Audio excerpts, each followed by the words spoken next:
تمام قسم کی حمد و ثنا کبریائی اور بڑائی اس اللہ عز و جل کے لیے لائق و زیبا ہے جس نے ہمیں اور آپ کو پیدا فرمایا، اور بے شبہ درود و سلام اس ذات مبارکہ مطہرہ پر جن کا نام نامی اسم گرامی احمد مجتبیٰ محمد مصطفیٰ صلی اللہ علیہ وسلم۔ صدر عالی ذی وقار، ناظم اسٹیج، معزز علماء کرام، خطبہ اعظام، نوجوان دوستوں، بزرگوں اور بھائیوں اور قابل احترام اسلامی ماؤں اور بہنوں اور عزیز بچوں،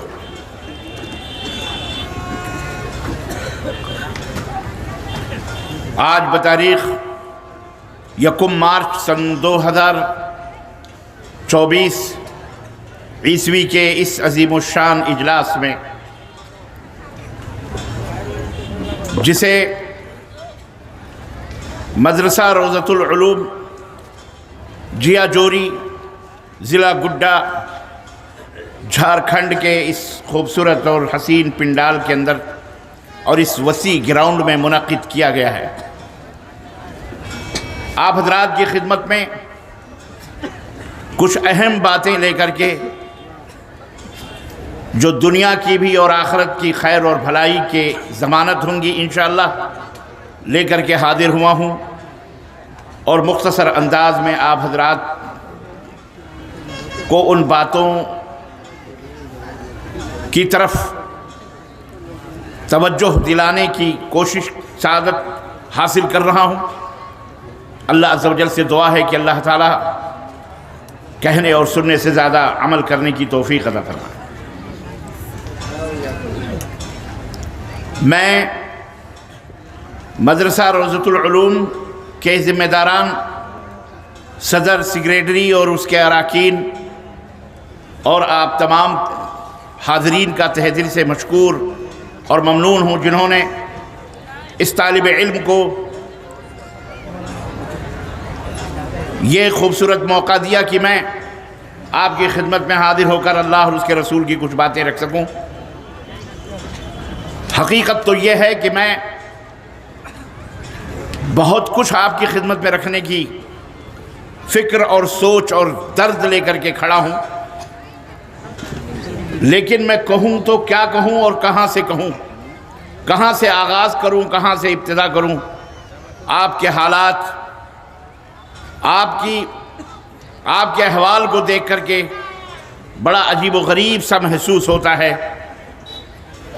آج شاید سیمانچل کی دھرتی پر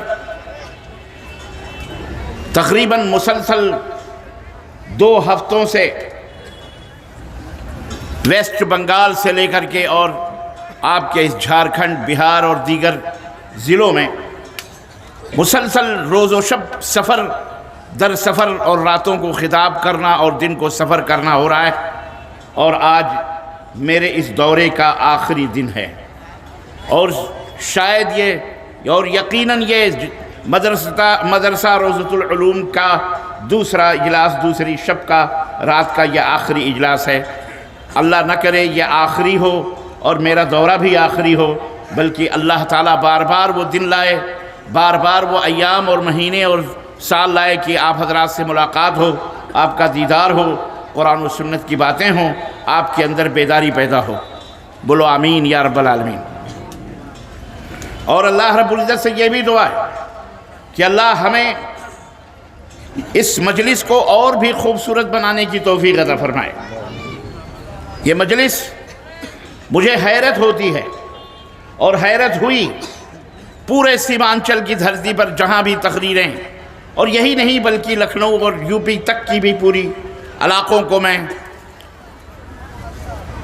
اپنے آج کے اس دورے میں شامل کرتے ہوئے میں نے وہاں بھی دیکھا، لیکن کہیں پر کہیں کچھ چیزیں نظر آئیں، اکثر و بیشتر ہمیں ایسا ہی ماحول نظر آیا۔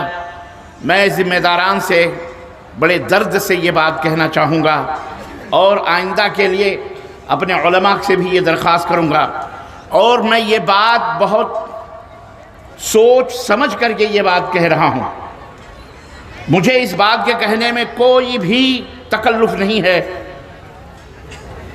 حالانکہ کوئی مجھے یہ کہہ سکتا ہے کہ یہ بات آپ کو اکیلے میں بھی کہہ دینی تھی، اسٹیج پر کہنے کی کیا ضرورت ہے، لیکن ہم سب ذمہ دار ہیں، آپ بھی ذمہ دار ہیں، ہم سب ذمہ دار ہیں۔ آپ اس دنیا کو سجانے والے، اس دنیا کو بنانے والے، اس دنیا کو بگاڑنے والے، اللہ تبارک و تعالیٰ نے ہر خیر اور ہر شر کی چابی آپ کے ہاتھوں میں دے رکھی ہے۔ آپ کو دونوں راستے رب نے بتائے ہیں۔ اللہ تبارک و تعالیٰ نے کسی کو مجبور نہیں کیا ہے۔ اللہ فہدیناہ النجدین، رب نے فرمایا ہم نے بندے کو دونوں راستے عطا فرمائی ہیں، شر کا بھی راستہ ہے اور خیر کا بھی راستہ ہے، جو دل میں آئے وہ راستے اختیار کرو۔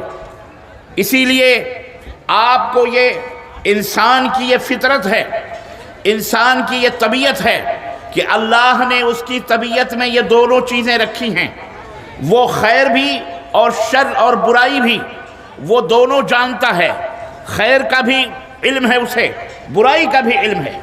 اس کے علاوہ دنیا میں جتنے بھی حیوان ہیں، جتنے بھی چرند ہیں، جتنے بھی پرند ہیں، جتنے بھی جانور ہیں، سمندر کی مچھلیاں ہوں یا آسمان کی فضاؤں میں اڑنے والے پرندے ہوں یا درختوں پہ کود پھاند کرنے والے جانور ہوں یا جنگلوں اور بیابانوں میں رہنے والے شیر، چیتے، بھالو ہوں، چاہے ہمارے ارد گرد رہنے والے کتے اور بلی ہوں، سب کی طبیعت اللہ تبارک و تعالیٰ نے جس طبیعت پر اس کو پیدا کیا ہے وہ اسی طبیعت کے اوپر قائم و دائم ہے۔ بلی اگر بھارت کے اندر میاؤں کرتی ہے تو امریکہ کی بلی بھی میاؤں کرتی ہے۔ بھارت کے اندر اگر کوا کائیں کائیں بولتا ہے تو سعودی عرب کا کوا عربی نہیں بولتا بلکہ وہ بھی کائیں کائیں ہی بولتا ہے۔ کتا اگر یہاں بھونکتا ہے تو دنیا کے کسی بھی کونے میں وہ اسی طرح سے بھونکے گا۔ شیر اگر شیر ہے اور طاقتور ہے تو وہ جہاں کہیں بھی رہے گا وہ شیر رہے گا اور اپنی طاقت کا مظاہرہ کرے گا، وہ جنگل میں ہو یا بستی میں ہو۔ لومڑی ہے، لومڑی بڑی چالاک ہوتی ہے، ہم یہ بھی کہتے ہیں وہ اپنی چالاکی سے ہر جگہ جہاں کہیں بھی رہے گی وہ چالاکی کرے گی۔ بھیڑیا بزدل ہوتا ہے، دیکھتے ہی آدمی کو بھاگنے کی کوشش کرتا ہے۔ گدھا ہوتا ہے، وہ امریکہ کا ہو چاہے وہ للمٹیا کا ہو چاہے وہ جیا جوری کا ہو، بیوقوف ہے تو بیوقوف ہے کہ نہیں بولو؟ گدھا ہی رہے گا۔ خرے عیسیٰ اگر مکہ رود خرباشد، عیسیٰ علیہ السلام کا گدھا اگر مکہ جائے تو گدھا ہی رہے گا، وہاں سے وہ گھوڑا بن کر کے واپس، یہ اس کی فطرت ہے۔ اللہ تبارک و تعالیٰ نے جو اس کو عطا کر دیا وہی چیز وہ اپنی زندگی کے اندر اپنا رہا ہے۔ چوڑیا چوں چوں کرتی ہے، طوطا اپنی حساب سے زندگی گزارتا ہے، مچھلی اپنے حساب سے۔ اللہ نے جس کو جیسا پیدا کیا، یہ صرف حضرت انسان ہیں جو دل بدلو ہیں، دل بھی بدلتے ہیں، دل بھی بدلتے ہیں، ان کے دل بھی بدلتے رہتے ہیں اور یہ دل بھی، بولو زور سے بولو، دل بھی بدلتے رہتے ہیں، ہے کہ نہیں ہے؟ ابھی آج اس دل میں ہے، کل اس دل میں ہے، کل اس پارٹی میں، کل اس پارٹی میں۔ پالے کیسے کیسے بدلتے؟ انسان چینج ہوتا رہتا ہے، سامنے کچھ کہتا ہے، پیٹھ کے پیچھے کچھ بولتا ہے کہ نہیں ہے؟ امریکہ کا آدمی کسی انداز سے رہتا ہے، بھارت کا آدمی کسی انداز سے رہتا ہے، اور بھارت کے اندر بھی جناب علی دنیا کے اندر دیکھیے چاروں طرف کے انسان مختلف ہیں، ان کی بھاشائیں مختلف ہیں، ان کا رہن سہن مختلف ہے، ان کا اٹھنا بیٹھنا مختلف ہے، ان کے کھانے پینے مختلف ہیں، ہر چیز اس کے اندر بدلتی رہتی ہے، چینج ہوتی رہتی ہے۔ اسی لیے اس تبدیلی کے پیش نظر اللہ تبارک و تعالیٰ نے انسان کو اس کی ہدایت کے لیے، اس کی رہنمائی کے لیے اور اس کو صحیح گائیڈنس دینے کے لیے، چونکہ اس کی طبیعت کے اندر برائی بھی ہے، اچھائی بھی ہے، خیر بھی ہے، شر بھی ہے، نیکی بھی ہے اور اسی طرح سے بدی بھی ہے، اس کے اندر موجود ہے۔ اس لیے اللہ تبارک و تعالیٰ نے انسان کو حکم دیا، اقرأ، انسان کو سب سے پہلا حکم دیا، کیا دیا؟ اقرأ، پڑھو، علم حاصل کرو، جانکاری لو کسی کام کے کرنے سے پہلے۔ اور اللہ تبارک و تعالیٰ نے اس کو سب سے پہلا قرآن کا قرآن کی سب سے پہلی آیت ہے جو غار حرا سے حضرت محمد الرسول اللہ صلی اللہ علیہ وسلم لے کر کے آئے. اقرا، پڑھو. پڑھو مطلب کیا پڑھو؟ نماز پڑھو، روزہ پڑھو، جانکاری حاصل کرو. کس کے بارے میں؟ کیا پڑھو؟ سب سے پہلے پڑھو تو کیا پڑھو؟ انگریزی پڑھو کہ سنسکرت پڑھو کہ ہندی پڑھو کہ اردو پڑھو کہ عربی پڑھو؟ کیا پڑھو؟ اے اللہ کیا پڑھیں؟ رب نے آگے فرمایا جو پڑھنا ہے. ہر بات اللہ نے بتلائی ہے اس قرآن کریم کے اندر، جو اللہ نے آسمان سے ہمارے لیے نبی کریم صلی اللہ علیہ وسلم کے ہاتھوں نازل فرمایا اقرأ بسم ربک الذی خلق خلق الانسان من علق. اے انسان پڑھ، اپنے رب کے نام سے پڑھ، اپنے رب کا نام جان لے، اپنے رب کے نام کا علم حاصل کر، اپنے رب کے بارے میں جانکاری اور گیان حاصل کر. تیرا رب کون ہے؟ تیرا پیدا کرنے والا کون ہے؟ تیرے لیے یہ زمین کا بہترین بچھونا بچھانے والا کون ہے؟ تیرے لیے یہ آسمان کی چھت دینے والا کون ہے؟ تیرے لیے چاند اور ستاروں کے چراغ تیرے سروں پر اگانے والا کون ہے؟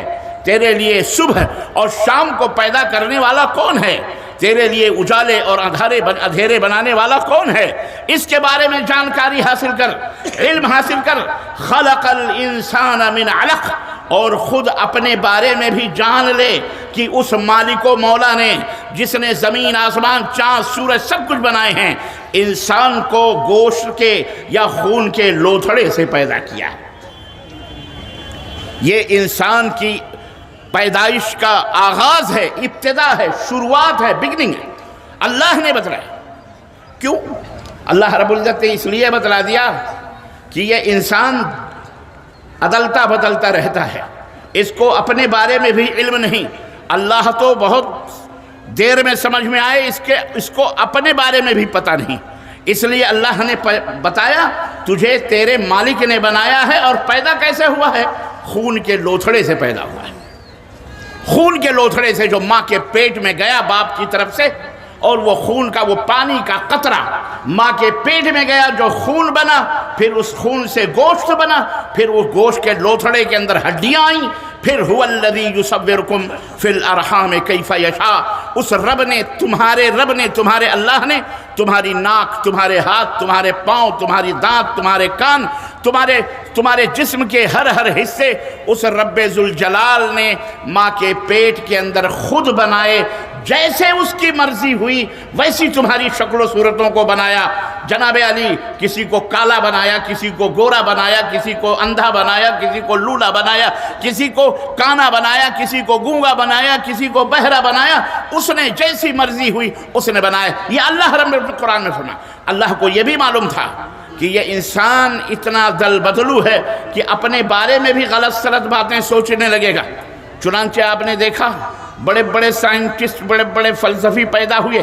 انہوں نے جب ریسرچ کیا، تحقیقات کری کہ آخر انسان کیسے بنا، انسان کیسے بنا، تو ان گدھوں نے یہ ڈیسائیڈ کیا، پڑھ لکھ کر کے بھی جہالت کی آخری حدوں تک پہنچے، کیونکہ جو علم انہوں نے حاصل کیا وہ ان کا اپنا بنایا ہوا علم تھا. بات سمجھ میں آئی؟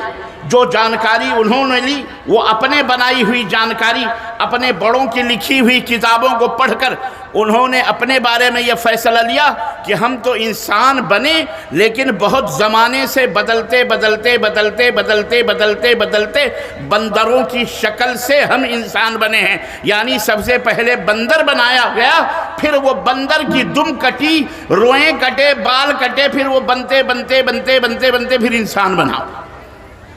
یہ کس کا فلسفہ ہے پتہ ہے؟ ایک سائنٹسٹ ہے ڈارون، فلسفی ڈارون کا فلسفہ ہے، جو آج تک یونیورسٹیز کے اندر یہ بڑے بڑے ڈاکٹرز، بڑے بڑے ریسرچ اسکالرز، بڑے بڑے ٹیچرز، ان کو سب کو یہ بتایا جاتا ہے. اور یہ جرت صرف مسلمان ہی کر سکتا ہے کہ یہ گدھا پنی ہے، یہ حماقت ہے، یہ بدعقلی ہے، یہ تمہاری اپنی ذہن کی سوچ ہے، تم بندر سے انسان نہیں بنائے گئے. اچھا ایک سوال یہ بھی پیدا ہوتا ہے، اگر بندر سے انسان بنایا گیا تو بندر کس سے بنایا گیا ہے کہ نہیں؟ اس سوال کا جواب ان جاہلوں کے پاس کچھ بھی نہیں۔ اسی لیے اللہ نے جو اپنے بندوں کو جانتا ہے کہ ان کو کیسے صحیح رکھنا ہے، ان کو کیسے درست رکھنا ہے، اللہ رب العزت نے ان کے لیے باقاعدے مکمل طریقے تھے انتظام فرمایا۔ اس نے زمین بنائی، آسمان بنایا، سب کچھ بنایا۔ اس انسان کی رشد و ہدایت کے لیے اللہ نے نبیوں اور رسولوں کا سلسلہ جاری فرمایا اور انہیں کتاب ہدایت عطا فرمائی۔ انہیں ہر نبی کو، ہر رسول کو اللہ نے کچھ نہ کچھ پیپرز، کچھ نہ کچھ ہدایات، کچھ نہ کچھ تعلیمات، چاہے وہ کتاب کی شکل میں ہو، صحیفے کی شکل میں ہو، رسالے کی شکل میں ہو، جس شکل میں تھی اللہ نے اپنے بندوں کی رہنمائی کے لیے وہ نازل فرمایا تاکہ میرے بندوں کو علم حاصل ہو۔ تو علم ایک بہت بڑی چیز ہے۔ علم سب سے پہلے ہے، علم سب سے پہلے ہے۔ سب سے پہلے انسان کو اللہ نے پڑھنے کا اسی لیے حکم دیا کہ پڑھنے سے پڑھنا ایک ذریعہ ہے علم حاصل کرنے کا، پڑھنا ایک ذریعہ ہے جانکاری حاصل کرنے کا۔ علم حاصل کرنے کی فضیلت اور علم کو پانے کی فضیلت اللہ نے یوں بیان فرمائی، هل يستوي الذين يعلمون والذين لا يعلمون، کیا جو لوگ نہیں جانتے وہ لوگ اور جو لوگ جانکار ہیں وہ لوگ کیا دونوں برابر ہو سکتے ہیں؟ بولو، ایک بے علم اور ایک جاہل اور ایک عالم کیا دونوں برابر ہو سکتے ہیں؟ کسی چیز کے بارے میں جناب علی آپ علم حاصل کرتے ہیں، آپ کارپینٹر ہیں، آپ ڈاکٹر ہیں، آپ انجینئر ہیں، آپ جناب علی الیکٹریشین ہیں، آپ تو ظاہر ہے کہ آپ نے اس کا علم حاصل کیا ہے۔ آپ لوہار ہیں، لوہار سے آپ اوزار بناتے ہیں۔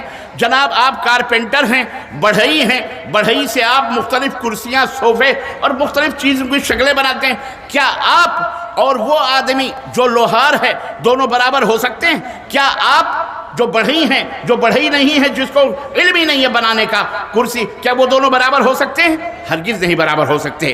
اسی طرح سے اللہ تبارک و تعالیٰ نے جو علم والے ہیں ان کا رتبہ اور ان کا مقام بیان کرتے ہوئے قرآن کریم کے اندر فرمایا کہ یرفع اللہ الذین آمنوا منکم والذین اوتوا العلم درجات، اللہ مومنوں کے بھی اور ان کو بھی جو علم حاصل کرتے ہیں، جو جانکاری لیتے ہیں، اللہ ان کے بھی درجوں کو بلند فرمائے گا۔ ایمان والوں کو بھی بلندیاں عطا ہوں گی اور جو عالم ہیں، علم والے ہیں، ان کے بھی درجوں کو بلند فرمائے گا۔ اور سنیے، اسی علم کو حاصل کرنے کے لیے اہل جیا جوری ہوں یا للمٹیا ہوں یا آپ کے پورے بھارت کے اندر اسی علم کو حاصل کرنے کے لیے یہ چھوٹے چھوٹے مدارس بنائے گئے ہیں، یہ چھوٹے چھوٹے یونیورسٹیز، یہ چھوٹے چھوٹے دین اور قرآن و سنت کو اللہ کی معرفت بتانے کے لیے، اللہ کی جانکاری دینے کے لیے، نماز کی تعلیمات سکھانے کے لیے، قرآن سکھانے کے لیے، اللہ سے نزدیک ہونے کے لیے، اس آسمان اور زمین کو سمجھنے کے لیے، یہ تمام سب چیزوں کے لیے یہ چھوٹے چھوٹے ادارے اور مدارس بنائے گئے ہیں جو گورنمنٹ کی سرپرستی میں نہیں چلتے، جنہیں حکومتیں کوئی مدد نہیں کرتی، بلکہ حکومتیں تو چاہتی ہیں کہ مسلمانوں سے ہر چیز چھین لی جائے، ان کے مسجدیں بھی چھین لی جائیں، ان کے مدرسے بھی چھین لیے جائیں، بلکہ انہیں گھر سے بھی بے گھر کر دیا جائے، بلکہ انہیں ہندوستان سے سیدھے قبرستان پہنچا دیا جائے۔ لیکن کیا ایسا ہو سکتا ہے؟ ہو بھی سکتا ہے اگر ہم اللہ سے دور ہوئے۔ اگر ہم اللہ سے دور ہوئے تو وہ دن دور نہیں کہ ہم جناب علی ہمارے گھر خود قبرستان بن جائیں گے، ہمیں اللہ مٹا دے گا، ہم برباد ہو جائیں گے۔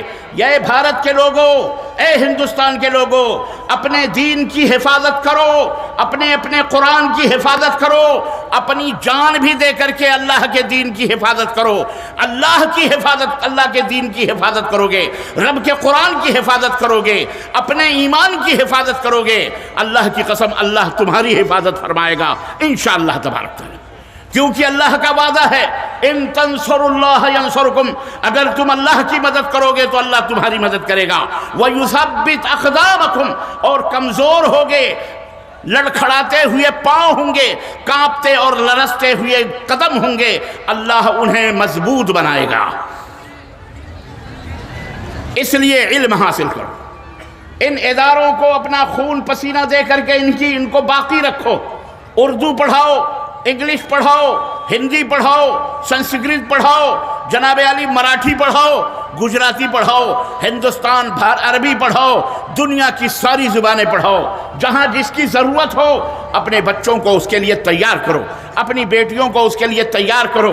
یاد رکھو، علم وہ زینہ ہے جو آسمانوں جو ترقی کی طرف بڑھتا ہے، علم وہ روشنی ہے جو تاریکیوں کو مٹاتا ہے۔ دنیا کے اندر اگر جینا چاہتے ہو، دنیا کے اندر اگر عزت و آبرو چاہتے ہو تو اللہ کی قسم ہے علم حاصل کرو۔ علم کے بغیر تم کبھی بھی آگے نہیں بڑھ سکتے، علم کے بغیر کبھی تم اللہ کی رضا بھی نہیں پا سکتے، تم نماز بھی نہیں پڑھ سکتے، عبادت بھی نہیں کر سکتے۔ تمہیں پتہ ہی نہیں ہوگا کہ نماز کن کن چیزوں سے ٹوٹتی ہے، نماز کن کن چیزوں سے بیکار ہو جاتی ہے۔ اگر تم علم نہیں حاصل کرو گے تو نہ جانے کہاں کہاں سر پٹکتے رہو گے، تمہیں اللہ کی وحدانیت کا بھی خیال نہ آئے گا، تمہیں اللہ کی عبادت و بندگی کا سلیقہ نہیں آئے گا، تو کہیں پتھروں پر سر جھکاتے ہوئے رہو گے، کہیں پیڑوں سے فریادیں کرتے رہو گے، کہیں مردوں کے قبروں پر درگاہوں پر چادریں چڑھاتے ہوئے نظر آؤ گے، کہیں پھول اور پتیاں اور اگربتیاں لے کر کے لوگوں کی چوکھٹوں کے اوپر اپنی بہنوں اور بیٹیوں کی عزتوں کا سودا کرتے ہوئے نظر آؤ گے۔ یہ علم نہ ہونے کی وجہ سے نہ جانے کہاں کہاں تم اپنی ضمیر کا، اپنے ایمان کا، اپنی جان کا، اپنی تمام چیزوں کا سودا کرتے ہوئے نظر آؤ گے، یہ اس علم کے نہ ہونے کی وجہ سے۔ اس لیے اللہ نے فرمایا اقرأ، پڑھو، بسم ربک الذی خلق، اپنے رب کے بارے میں سب سے پہلے، اور اپنے نبی اور علم کا رتبہ اور مقام دیکھو۔ اس دنیا کے اندر بہت سارے کام ہیں، کھیتی بھی ایک کام ہے، کھیتی باڑی بھی ایک کام ہے، سیاست بھی ایک کام ہے، حکومت بھی ایک کام ہے، گھر سنبھالنا بھی ایک کام ہے، شادی کرنا بھی کام ہے، بیوی بچے پالنا بھی ایک کام ہے، بہت سارے کام ہیں دنیا کے اندر۔ لیکن اللہ تبارک و تعالیٰ نے اپنے نبی کو کیا حکم دیا؟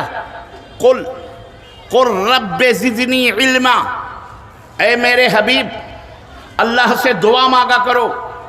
اے اللہ کس چیز کے بارے میں؟ اللہ نے دعا کا سلیقہ سکھایا، دعا کے الفاظ بتائے۔ قل رب زدنی علما، دعا یہ مانگا کرو کہ اے اللہ میرے علم میں زیادتی عطا فرما، مجھے زیادہ سے زیادہ گیان عطا فرما، زیادہ سے زیادہ علم عطا فرما، زیادہ سے زیادہ جانکاری عطا فرما۔ اس کے بارے میں آپ غور کر رہے ہیں، دولت کے بارے میں دعا نہ مانگی گئی، حکومت و قیادت کے بارے میں دعا نہ مانگی گئی، مال و دولت گلے پھلے کے بارے میں بال بچوں دعا نہیں مانگی گئی۔ پہلے اللہ نے حکم دیا تو اس بات کا حکم دیا کہ علم کے بارے میں دعا کرو۔ اے مسلمانوں، یہ اس بات کی دلیل ہے کہ اللہ کے حبیب کو جب یہ حکم ملا ہے تو اللہ کے حبیب کے جو پیروکار ہیں، جو اللہ کے حبیب کے نام لیوا ہیں، جو اللہ کے نبی کے سے محبت کرنے والے ہیں اور آپ کی اطاعت اور اتباع کرنے والے مرد اور عورتیں ہیں، انہیں بھی ہمیشہ اللہ سے یہی دعا کرنا چاہیے، رب زدنی علما، اے اللہ مجھے میرے علم میں زیادتی عطا فرما، میرے علم میں برکت عطا فرما، میرے علم میں فروتنی عطا فرما، اے اللہ مجھے علم کی دولت سے مالا مال فرما دے۔ اس کی دعا اللہ سے مانگا کرو، کیونکہ جب علم آئے گا تو تاریکیوں، جہالتوں کی تاریکیاں دور ہوں گی، نادانیوں کی ظلمتیں دور ہوں گی۔ علم آئے گا تو ترقی آئے گی، علم آئے گا بہاریں آئیں گی، علم آئے گا جناب علی آپ کے اندر جینے کا سلیقہ آئے گا۔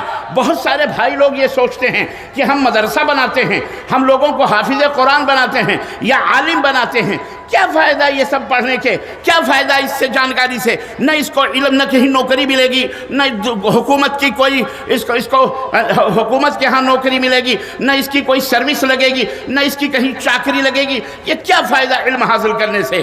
میرے عزیزو، علم اس لیے نہیں حاصل کیا جاتا، علم صرف اس لیے نہیں حاصل کرنا چاہیے کہ اس سے دولت کمائی جائے، صرف اس لیے علم نہیں حاصل کیا جاتا کہ اس سے حکومت حاصل کی جائے، یا علم اس لیے نہیں حاصل کیا جاتا کہ اس کے ذریعے سے ہمیں نوکری ملے گی، ہمیں سروس ملے گی، دوسروں کی غلامی ملے گی۔ نہیں، علم سلیقہ سکھاتا ہے، علم جینے کا قرینہ سکھاتا ہے، علم تہذیب سکھاتا ہے، علم تاریکیوں کو دور کرتا ہے، علم بولنے کا ڈھنگ سکھاتا ہے، علم چلنے کا ڈھنگ سکھاتا ہے، علم رب کی بندگی اور عبادت کرنے کا ہنر سکھاتا ہے، علم نظافت سکھاتا ہے، علم طہارت سکھاتا ہے، علم صفائی سکھاتا ہے۔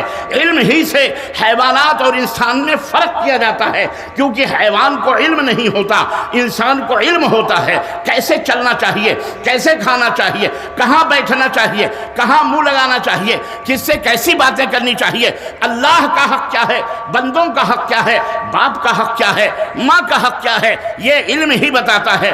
ورنہ جانوروں کو دیکھو، نہ انہیں باپ کا حق نہ ان کے باپ کا کوئی حق کا پتہ ہے، نہ انہیں کی ماؤں کا کوئی حق کا پتہ ہے، ہاں کوئی حق کا کسی کو پتہ نہیں، یہ صرف انسان ہی ہے۔ اور یہ انسان بھی وہ انسان یقیناً جانور بھی ہوتے ہیں، جانوروں سے بھی بدتر ہوتے ہیں، جنہیں اپنے ماں باپ کے حق کا پتہ نہ ہو، جنہیں اپنے بیوی بچوں کے حق کا پتہ نہ ہو۔ وہ عورت بھی جاہل اور وہ عورت بھی جانور سے بدتر ہوتی ہے جسے اپنے شوہر کے حقوق کا پتہ نہ ہو، اپنے بچوں کے حقوق کا پتہ نہ ہو۔ وہ طالب علم جانوروں سے بھی بدتر ہوتا ہے جسے اپنے گرو کا، اپنے استاذ کے حقوق کا پتہ نہ ہو۔ وہ انسان بھی، سنو، کان پہ ہاتھ رکھ کر کے سنو اور دل پر ہاتھ رکھ کے سنو، وہ انسان بھی جانور سے بدتر ہوتا ہے جسے اپنے پیدا کرنے والے کے حق کا علم نہیں ہوتا ہے۔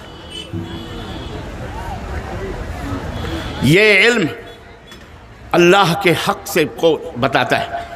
علم نہ ہونے کی وجہ سے 80% بھارت کے مسلمان، میں بھارت کی زبان بول رہا ہوں، بھارت کے مسلمان 80% مسلمان علم نہ ہونے کی وجہ سے، اللہ کا حق نہ جاننے کی وجہ سے کہ اللہ کا حق کیا ہے، رب کعبہ کی قسم ہے، مردوں کی چوکھٹوں پر سر جھکاتے ہیں۔ بولو جھکاتے کہ نہیں جھکاتے؟ بولو ذرا میاں زور سے بولو۔ 80% مسلمان اللہ کے حق کو نہ جاننے کی وجہ سے اللہ کی عبادت و بندگی میں غیر اللہ کو شریک کرتے ہیں اور اسے عقیدت و محبت کا نام دیتے ہیں کہ ہمیں عقیدت ہے اپنے بزرگوں سے، ہم تو رسول اللہ صلی اللہ علیہ وسلم کے عاشق ہیں۔ علم نہ ہونے کی وجہ سے، بولو بتاؤ، ایک عورت اپنے شوہر کے حق کو نہ جانے اور اپنے جسم کو غیر مردوں کے ہاتھوں میں بانٹتی پھرے، اس عورت کو بیوی کہلانے کا حق حاصل ہے؟ بولو اما زور سے بولو، سب مردے ہو، نہیں سن رہے ہو کیا میری آواز؟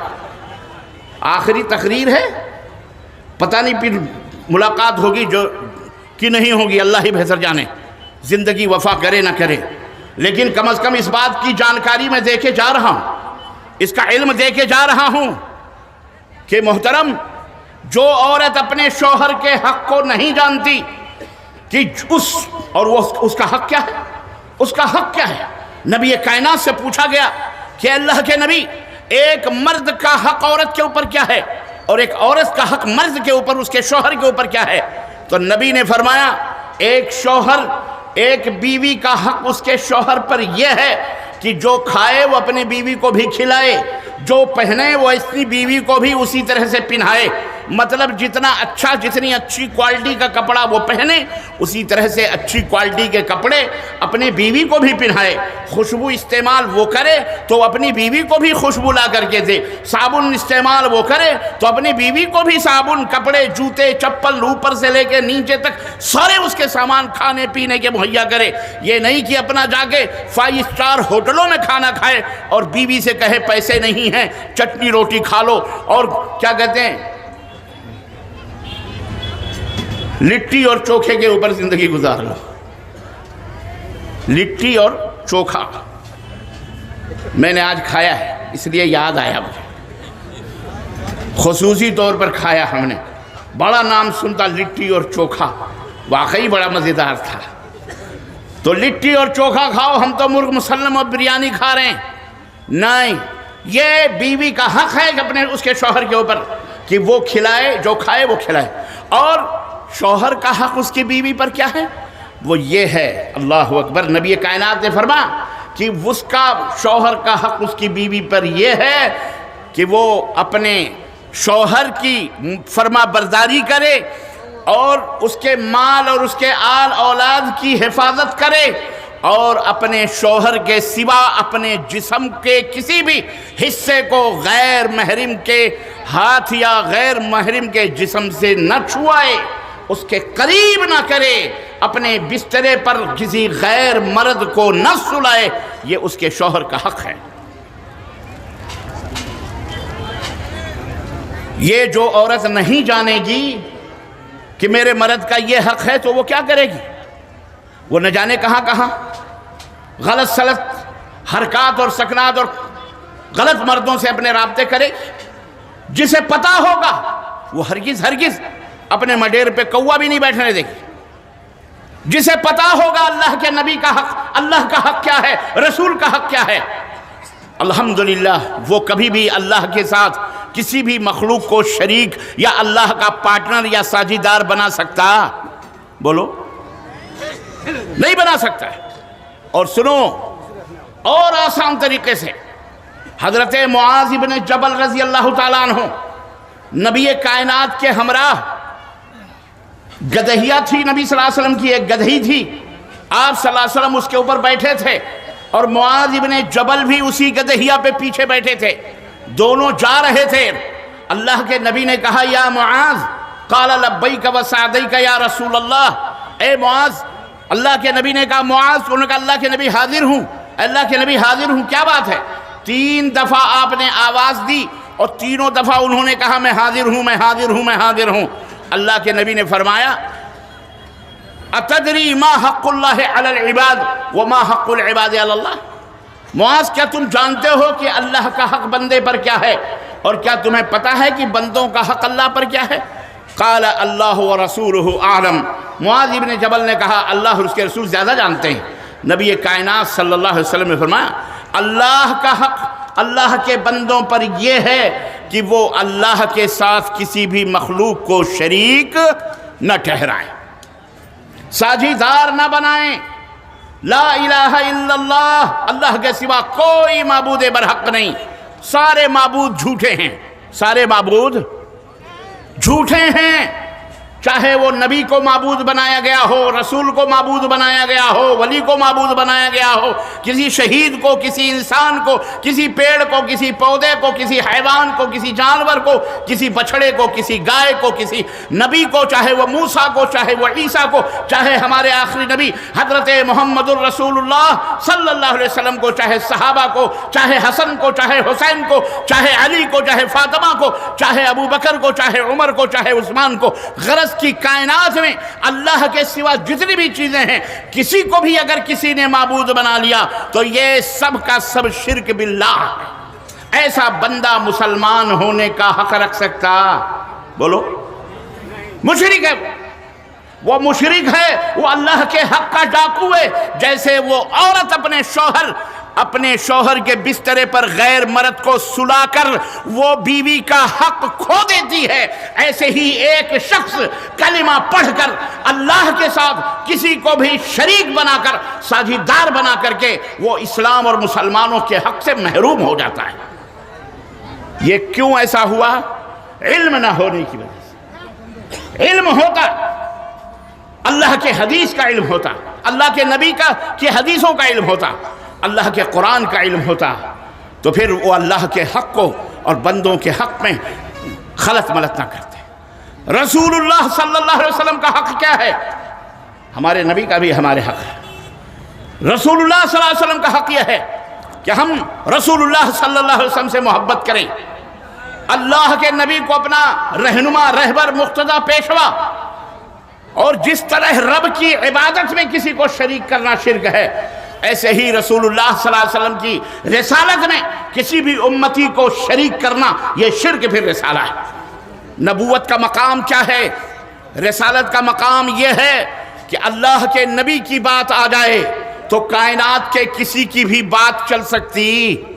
بولو، یہ منصب ہے رسول اللہ صلی اللہ علیہ وسلم کا۔ اے مسلمانوں، یہ آپ کو اس لیے بتا رہا ہوں، اور یہ دونوں باتیں اس لیے میں بتا کے جا رہا ہوں کہ آج مسلمان بھارت کے کثیر تعداد میں اس برائی کے اندر ملوث ہیں، اور مبارک ہو اہل حدیثو، تمہیں مبارک ہو کہ اللہ نے تمہیں ان دونوں کا علم عطا فرمایا ہے کہ اللہ کے حق میں کسی کو شریک نہ کیا جائے، اور رسول اللہ کی رسالت میں کسی کو بھی ساجھیدار نہ بنایا جائے۔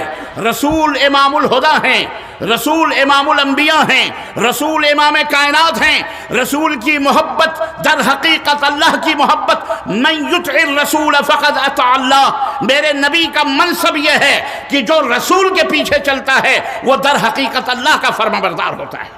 یہ اہل حدیث کا عقیدہ ہے، اور وہابی کہہ کر کے ہمیں بدنام نہ کیا جائے، وہابی کہہ کر کے جھوٹ نہ بولو، وہابی کہہ کر کے کہ ہم گستاخ رسول ہیں، گستاخ نبی ہیں۔ ارے مردودو، تم سے بڑھ کر کے گستاخ دنیا میں ابو جہل بھی نہیں تھا، ابو لہب بھی نہیں تھا۔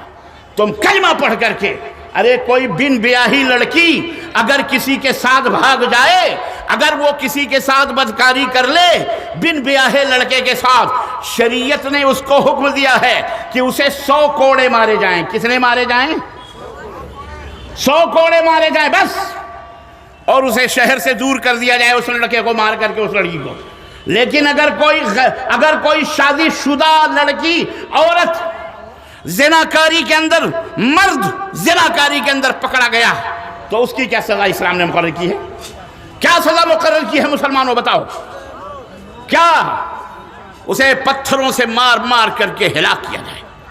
سوال پیدا ہوتا ہے کہ زنا تو دونوں نے کیا ہے، کنواری نے بھی زنا کیا ہے، غیر شادی شدہ لڑکی نے بھی زنا کیا ہے، بدکار کیا ہے، اور شادی شدہ عورت نے بھی زنا کیا ہے، لیکن یہ سزائیں مختلف کیوں ہیں؟ اللہ اکبر! سزائیں مختلف اس لیے ہیں کہ پہلی والی کے پاس اس کی شادی نہیں ہوئی، اسے زندگی کی لذت کا، اسے زندگی کے نشیب و فراز کا، اسے اچھے اور برے کا، اس کے لیے کوئی انتظام نہیں کیا گیا، اس لیے اس نے بھول بھڑکے میں، بہلاوے میں، بہکاوے میں اس نے یہ غلط قدم اٹھا لیا، اسے 100 کوڑے مارے جائیں گے۔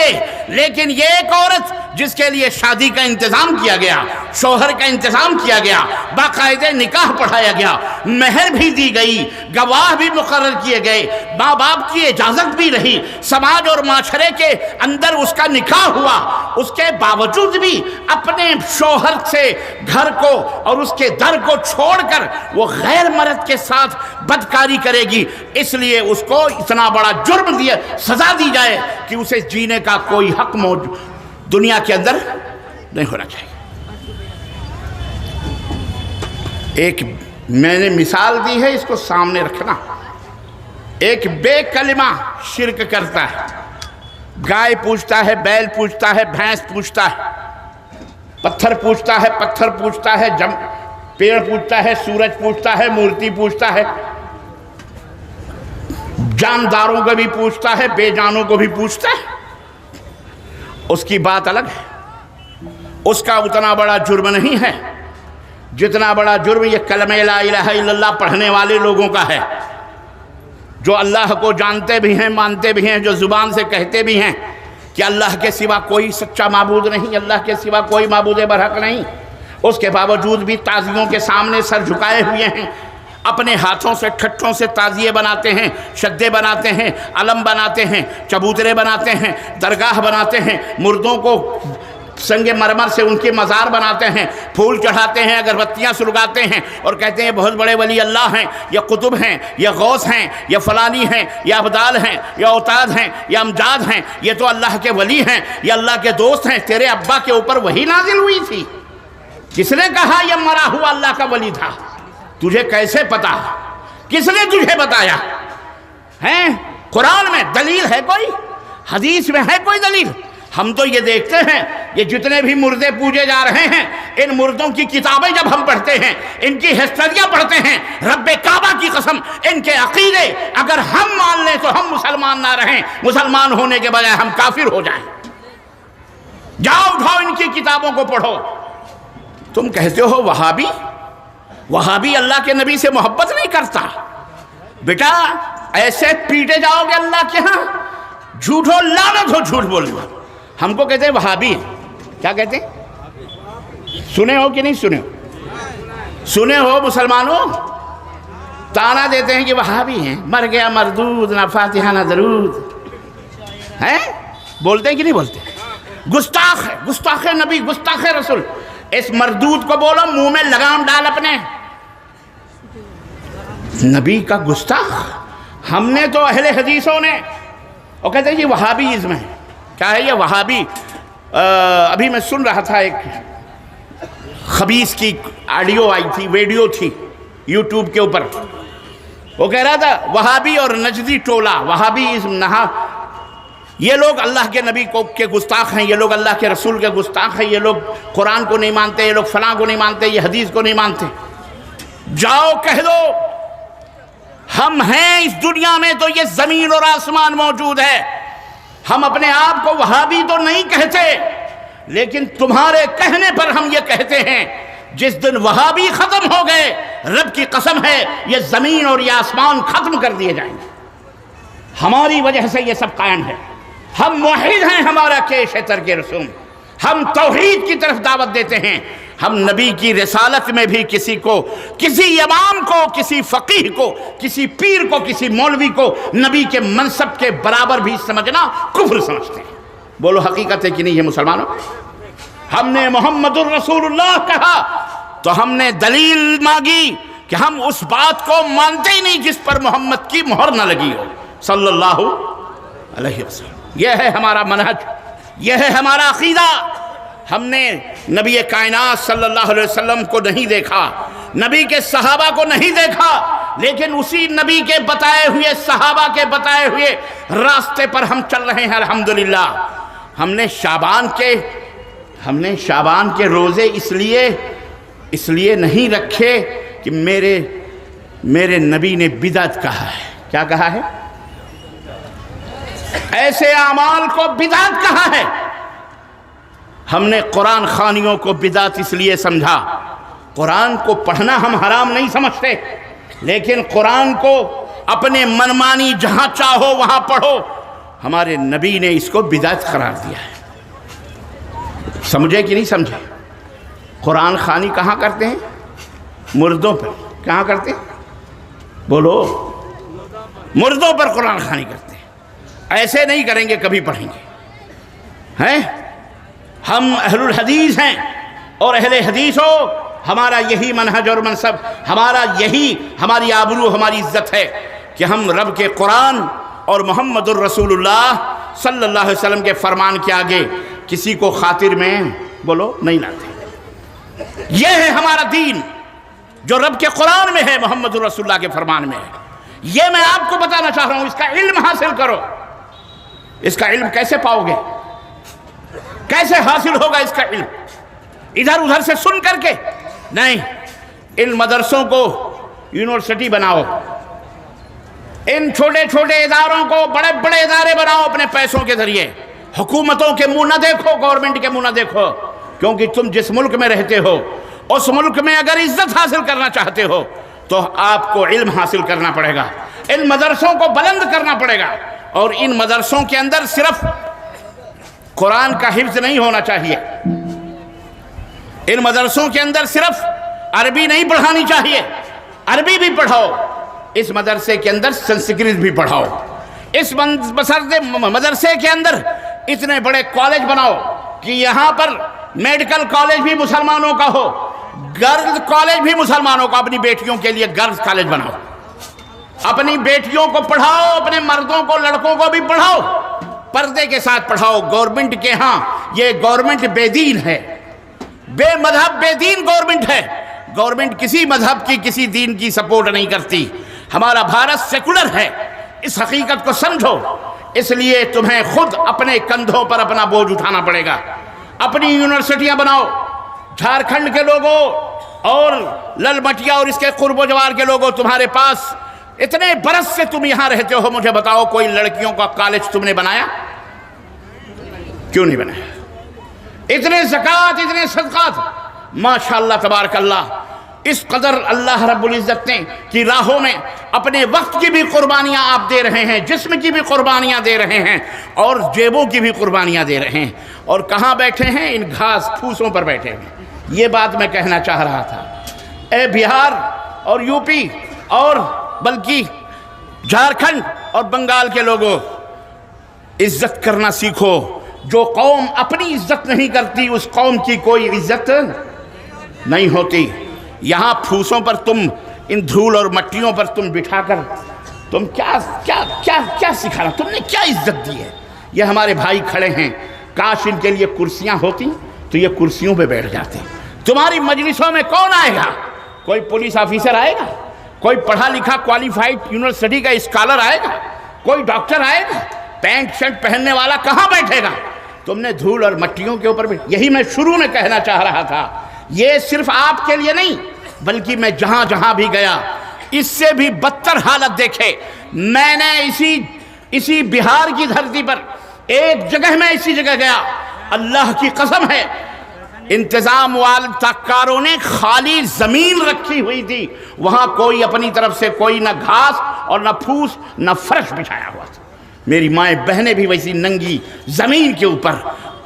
کیا امتحان لے رہے ہو آپ؟ ان مسلمان بیچاروں کا امتحان لیا جا رہا ہے کہ دین کے لیے، ارے دین کے لیے ان کو کتنا ستاؤ گے؟ عزت کرو، کرسیاں لاؤ۔ 5000 10,000 کرسیاں ہوتی تو آج یہ مجلس اور بھی لمبی ہوتی۔ بہن بیٹیوں کے لیے بھی کرسیاں، اور سب کے لیے عزت کے ساتھ چاروں طرف ماشاءاللہ تبارک اللہ بہترین حال ہوتے، یا بہترین اسی قنات کو خوبصورت بنایا جا سکتا ہے، بہترین طریقے سے اس کو سجایا جا سکتا ہے۔ وہ تو کرتے تم انہیں یہاں بٹھا کے قرآن کی بھی توہین ہو رہی ہے، حدیث کی بھی توہین ہو رہی۔ میں جیا جوری کے لوگوں کی بات نہیں کر رہا، میں پورے بھارت کے مسلمانوں کی بات کر رہا ہوں۔ میں قرآن اللہ کا کلام ہے، اس کلام کو عزت دو۔ محمد صلی اللہ علیہ وسلم کے کلام احادیث شریفہ ہیں، اس کی عزت دو۔ اسلام اللہ کا بھیجا ہوا دین ہے، اس کی عزت کرو۔ اس کی عزت کرو گے تو تمہاری عزت ہوگی۔ دھول اور مٹیاں اب وہ دور نہیں رہے، وہ زمانے گئے۔ اب تو لوگ ٹیبلوں اور کرسیوں پہ بیٹھ کے کھانا کھاتے کہ نہیں کھاتے؟ غریب سے غریب آدمی بھی اس کے پیروں میں جوتے اور چپل ہوتے ہیں۔ ایک زمانے تھے کہ صرف امیروں کے پیروں میں جوتے چپل، اور ایک زمانہ نہیں، میاں 40 45 50 سال پہلے کی بات ہے یہ، سب کے پیروں میں جوتے بھی نہیں ہوا کرتے تھے۔ آج الحمدللہ اللہ تعالیٰ نے وسعت دی ہے، الحمدللہ 10 روپے کے لیے کوئی منہ نہیں دیکھتا۔ پہلے زمانے میں دن بھر رات بھر کی کمائیوں میں 10 روپے بھی پا جاتے تو بہت ہو جاتا تھا، آج 10,000 بھی ہمارے لیے ناکافی ہوتے ہیں۔ تو میں عرض یہ کر رہا تھا، اس لیے آئندہ جب بھی کوئی جلسہ ہو تو باقاعدے اس کے لیے پلاننگ کے ساتھ منظم طریقے سے چاروں طرف قناتیں لگا دی جائیں، کرسیاں رکھ دی جائیں، بہترین صوفے رکھے جائیں، لوگوں کو دعوت دی جائے، پولیس والوں کو بھی، حکومت والوں کو بھی، مسلمانوں کو بھی، غیر مسلموں کو بھی، کیونکہ ہمارا دین یہ ہمارے باپ کا نہیں، یہ اللہ کا ہے۔ اور جتنے بھی اللہ کے بندے ہیں، چاہے وہ کلمہ پڑھنے والے ہوں چاہے وہ بے کلمہ ہوں، یہ اللہ کا دین سب کے لیے ہے۔ اور سب کو سناؤ، سب کو بتاؤ، سب کو گیان دو قرآن کا، سب کو گیان دو رسول اللہ صلی اللہ علیہ وسلم کی شخصیت اور آپ کی سیرت کا، اور اس کو بتاؤ۔ یہ ہمارا فریضہ ہے، یہ ہماری ذمہ داری ہے۔ اس لیے میں درخواست کروں گا میرے عزیزوں سے، میں اپنے بھائیوں سے، کہ 1-2 سال کے اندر ہماری بچیوں کے لیے ایک کالج ہونا چاہیے جہاں بہترین ٹیچ کر کے وہاں پر، اور ایک نہیں اور بھی کالجز دھیرے دھیرے قائم کیے جائیں۔ مالداروں سے میری درخواست ہے کہ اپنی زمینیں وقف کری جائیں، اور اس کے اندر چاہے وہ چھپر کے کالج بنائے جائیں، اینٹ اور پتھروں کے ہی صحیح بنا کر، اور اس کے اندر بہترین اسکالرس لائے جائیں۔ لڑکوں کو بھی یہیں پر تعلیم دی جائے، ان کے لیے میڈیکل کالج قائم کیے جائیں، لا کالج قائم کیے جائیں، ان کے لیے اب یہ جو ہے CA کے کالج تو نہیں، ان کے لیے تعلیم کا بندوبست کیا جائے، انجینئرنگ کالج بنائے جائیں، IT کالج بنائے جائیں۔ یہ تمام سب کالج بنانا ہمارا کام ہے۔ کسی کے سہارے مت رہو، اللہ کا سہارا لو اور محنت کرو، مزدوری کرو، علم حاصل کرنے کے لیے اپنے پیسوں کو، اپنی جیبوں کو کھولو، اور اپنے قائدین اور اپنے رہنماؤں کے کندھے سے کندھا ملا کر آگے بڑھ کر اپنے قوم و ملت کو آگے بڑھاؤ۔ انشاءاللہ تبارک و تعالی یہ دنیا تمہارے قدموں پہ جھکنے کے لیے مجبور ہوگی، انشاءاللہ تبارک و تعالی۔ بات سمجھ میں آ رہی کہ نہیں آ رہی؟ بولو۔ پڑھو گے، پڑھاؤ گے، بھارت کو آگے لے جانے میں یوگدان کرو گے، جاہل نہ رہو۔ ہمارا دین اسلام ہمیں جاہل نہیں دیکھنا چاہتا۔ ایک ایک بچے کو پڑھاؤ، اور میں مدارس کے ذمہ دارانوں سے بھی کہوں گا، کسی کے اوپر بھی آپ اپنے آپ کو چھوٹا مت سمجھو۔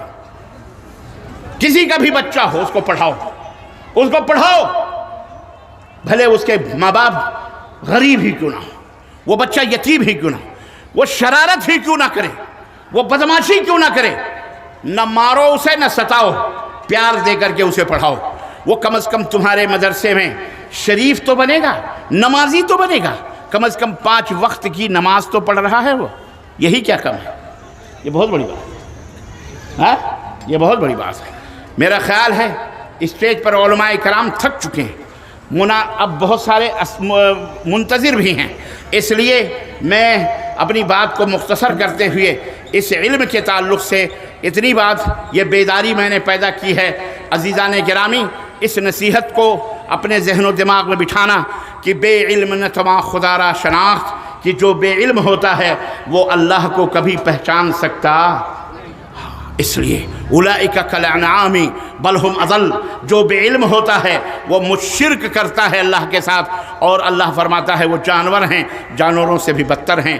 اس لیے علم کے قلعے بناؤ، علم میں آگے بڑھو، اور اپنے بچوں کو، اور سنو، قرآن سب سے پہلے اور علم حاصل کرنے کے لیے کوئی عمر نہیں ہوتی، چاہے بوڑھے ہو گئے ہو، قرآن پڑھنا نہیں جانتے، رمضان المبارک کا مہینہ آ رہا ہے، شہر رمضان الذی انزل فیہ القرآن، قرآن کا مہینہ آ رہا ہے، تمام مہینوں کا سردار آ رہا ہے، بڑی خوش دلی سے اس کا استقبال کرو، اسے ویلکم کہو، اسے سواگتم کہو، مسجدوں کو صاف ستھرا کرو، حمامات ٹوائلٹس کو کلین کرو، آئینے کی طرح بالکل، کوئی میل کچیل نہیں ہونی چاہیے، اور گاؤں کے لوگوں اگر خادم نہیں رکھ سکتے تو ماؤں بہنوں کی ٹولیاں بنا کر، ہم نے دیکھا بچپن میں ہمارے مسجدوں میں ہماری مائیں بہنیں بیٹیوں کو باقاعدے چھوڑ دیا جاتا تھا، چھوٹی چھوٹی 8-8 9-9 10-10 سال کی بچیاں پورے مسجد کو جھاڑو مارتی تھیں، پوچھا لگاتی تھیں، ایک ایک تنکے، ایک ایک گرد و غبار کی صفائی ہوتی تھی، حمامات ٹوائلٹس تو اس زمانے میں نہیں تھے لیکن جو کچھ بھی تھے ان کی صفائی ہوتی تھی۔ آج باقاعدے ان حمامات اور ٹوائلٹس کو صاف کرنے کے کلینر بھی آ چکے ہیں، اس کے لیے پاؤڈر بھی آ چکے ہیں، صابن بھی مختلف طریقے سے آ چکے ہیں۔ مسجد کے ذمہ داران متولین سے درخواست ہے کہ وہ تمام سب میری آواز جہاں تک سنی جا رہی ہے اور میرا آوازہ جہاں تک بھارت کے لوگوں تک پہنچ رہا ہے، ابھی رمضان کی تیاریاں ابھی سے شروع کر دو، ابھی سے رمضان کا استقبال کرو، ابھی سے پنکھے انکھے بجلیاں صحیح کر لو، مائکرو فون وغیرہ صحیح کر لو، ٹوائلٹ حمامات پلمبروں کو بلا کر کے صحیح کروا لو، پانی، اور عورتوں کے لیے بھی تراویح کے انتظامات کیے جائیں، درس اور تدریس کا انتظام کیا جائے، حلقے قرآن کے قائم کیے جائے۔ علماء حضرات کو چاہیے کہ مسجدوں کے ائمہ وہ لوگوں کو بیٹھ کر قرآن بھی سکھائیں اور لوگ قرآن بھی پڑھیں، اور مسجدوں میں قرآن کو رکھا جائے، مسجدوں کے اندر کولر لگائے جائیں پانیوں کے، کہ تاکہ روزہ کھولنے کے بعد ادھر ادھر کے پانی نہ پئیں، بلکہ آپ کو پتہ ہے حضرت علی رضی اللہ تعالیٰ عنہ فرماتے ہیں کہ میرے نزدیک ایک گلاس پانی کسی بھائی کو پلا دینا 10 دفعہ نفلی حج کرنے کے برابر ہے، 10 دفعہ نفلی حج کرنے کے برابر ہے۔ ایسے کولرز خرید کے لا کے مسجد کو ہدیہ کرو، اللہ کے گھر کو سنوارو، اللہ کے گھر کو آباد کرو، قرآن کو صرف چومنے سے کام نہیں کرے گا، صفائی ستھرائی کے مرتب طریقے سے رکھو، مسجدوں کی حفاظت کرو، اللہ آپ کے گھروں کی حفاظت کرے گا انشاءاللہ تبارک تعالی۔ قرآن کا یہ مہینہ قرآن کا آ رہا ہے، اس کا استقبال کرو بڑی ہنسی سے، مسکراہٹ سے، اور لوگوں کو کھاؤ کھلاؤ پلاؤ۔ اللہ ہمیں کہنے اور سننے زیادہ عمل کرنے کی توفیق عطا فرمائے، اور بار الہ ہماری صفوں میں اتفاق و اتحاد عطا فرمائے، اور اللہ تعالی ہمارے دلوں کو اپنے دین کے لیے کشادہ فرمائے، اپنے وطن کی، اپنے دین کی خدمت کرنے والا بنائے، اپنے بال بچوں کے حقوق، اللہ کے حقوق، بڑوں کے چھوٹوں کے سب کے حقوق کو ادا کرنے کی توفیق عطا فرمائے۔ آمین یا رب العالمین۔ وصلی اللہ علیہ نبینا محمد وعلی آلہ وصحبہ اجمعین، والسلام علیکم ورحمۃ اللہ وبرکاتہ۔